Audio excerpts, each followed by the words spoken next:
The hum and squeal of oil pumps is impossible to escape in the small East Texas town of Kilgore. Pumps are everywhere, still lifting Texas crude out of the ground more than 80 years after oil was discovered here. Kilgore has been through several cycles of energy boom and bust in the years since. The epicenter of Kilgore's oil boom was a quarter hectare of land right in the heart of town.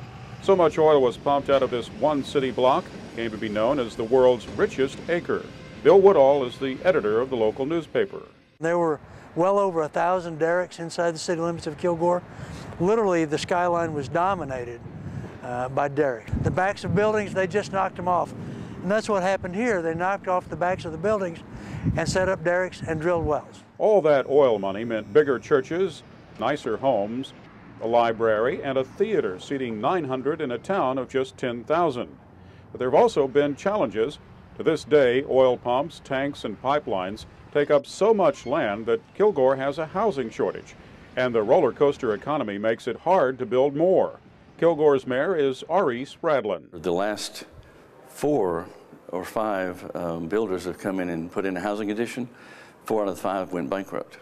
One did it twice. Money dries up so quickly in a down cycle, builders get caught holding unsold properties. Spradlin says those highs and lows make it hard for everyone to plan ahead, including city leaders. You know, the city's income goes up and down. In the crash of the mid-'80s, we had to cut people's pay, we had layoffs. Kilgore preserves the lessons it's learned in the town's East Texas Oil Museum. All the laws about how close together you drill wells, etc., that are used worldwide now came from the mistakes we made in Kilgore by drilling a well every 25 feet. We had wells drilled in churchyards, in people's backyards, on the school ground. And what does the mayor consider the most important lesson of all? The spigot can be turned off as fast as it was opened.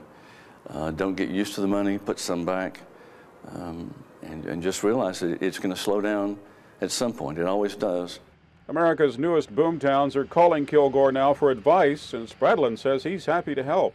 For VOA News, I'm Mike Osborne in Kilgore, Texas.